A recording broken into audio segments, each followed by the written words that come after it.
រឿ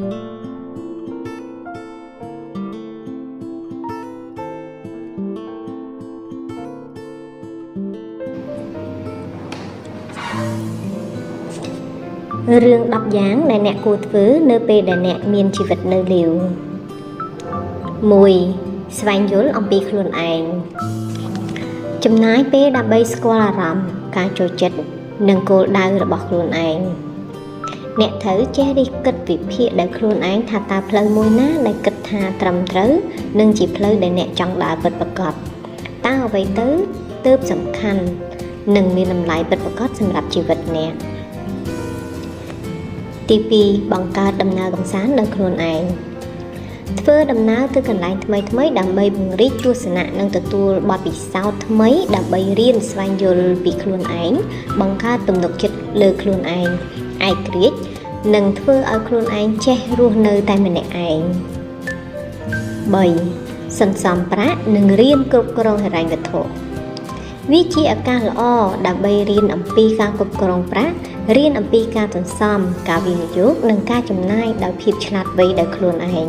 វាបង្ហាញពីសមត្ថភាពដ៏សំខាន់ដែលអ្នកអាចបង្កើតសុវត្ថិភាពហិរញ្ញវត្ថុក្នុងពេលអនាគតរបស់អ្នកបាន ទី 4 អភិវឌ្ឍជំនាញផ្ទាល់ខ្លួន ការរៀនសូត្រក្លាយទៅជាមនសិការនិងសកម្មភាពជាជាងអកម្មនិងប្រតិកម្មចូលរៀនវគ្គបណ្ដុះបណ្ដាលឬជំនាញថ្មីៗដើម្បីបង្កើនជំនាញផ្ទាល់ខ្លួននិងជំនាញអាជីពរបស់អ្នកដើម្បីបង្កើតភាពជោគជ័យជាងមុន 5. ធ្វើកិច្ចការស្ម័គ្រចិត្តឬការងារដែលមានន័យដូចជាការងារជួយសង្គមឬការងារចូលរួមក្នុងសហគមន៍មិនថាក្នុងវិស័យអប់រំនយោបាយឬការការពារធនធានធម្មជាតិឬកិច្ចការការងារនៅក្នុងសហគមន៍ក្តីគឺសុទ្ធសឹងតែធ្វើឲ្យចំណេះដឹងរបស់អ្នកកាន់តែទូលំទូលាយ 6. ចាប់ផ្ដើមគម្រោងផ្ទាល់ខ្លួនអ្នកអាចចាប់ផ្ដើមដោយចេតនាមិនមែនជាលេសផ្លាស់ប្ដូរផ្នត់គំនិតរបស់អ្នកពីលេសនិងភាពមិនច្បាស់លាស់ទៅជាចេតនាច្បាស់លាស់ ប្រើពេលនេះសម្រាប់ការច្នៃប្រឌិតឬចាប់ផ្ដើមអាជីពតូចៗក្រៅពីអាជីពការងាររបស់អ្នក 7. រៀនគ្រប់គ្រងសុខភាពផ្លូវកាយនិងផ្លូវចិត្តសុខភាពផ្លូវចិត្តនិងសុខភាពផ្លូវកាយមានទំនាក់ទំនងនឹងគ្នាយ៉ាងជិតស្និទ្ធសុខភាពផ្លូវចិត្តល្អគឺជាសុខុមាលភាពទូទៅនៃរបៀបដែលបុគ្គលគិតនិងអាកប្បកិរិយានិងការគ្រប់គ្រងតម្រូវការនិងការផ្លាស់ប្ដូរផ្សេងៗនៅក្នុងជីវិតរបស់យើង សុខភាពរាងកាយល្អគឺជាការចេះប៉ាន់ប្រមាណក្នុងការបរិភោគការសម្រប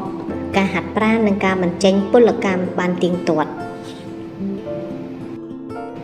ទី 8 សមាជិកគ្រួសារនិងមិត្តភ័ក្តិបន្ទាប់ពីឪពុកម្ដាយដែលនៅក្បែរអ្នកការពារអ្នកចែករំលែកអនុស្សាវរីយ៍រីករាយនិងទុកសោកជាមួយអ្នកនោះគឺនៅមានមិត្តភ័ក្តិនិងបងប្អូន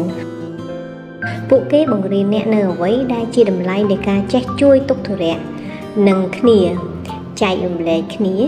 រួមទាំងការបង្កើតមិត្តថ្មីៗដែលមានគុណភាព 9 អានសៀវភៅនិងស្វែងរកចំណេះដឹងថ្មីៗការអានអាចជាការអនុវត្តសមាធិជំរុញស្ថានភាពនៃការផ្ដោតអារម្មណ៍និងសតិបន្តការរៀននិងបង្កើនមតិរបស់អ្នកតាមរយៈការអាន 10 រីករាយជាមួយសេរីភាពរបស់ខ្លួនឯងទទួលយកភាពនៅលីវជាឱកាសក្នុងការរស់នៅដោយភាពជោគជ័យនិងមិនចាំបាច់បារម្ភពីផលប៉ះពាល់ចំពោះអ្នកដទៃនៅពេលអ្នកនៅលីវអ្នកមានសេរីភាពក្នុងការរស់នៅតាមលក្ខខណ្ឌផ្ទាល់ខ្លួនរបស់អ្នកដោយគ្មានខ្សែភ្ជាប់ណាមួយឡើយ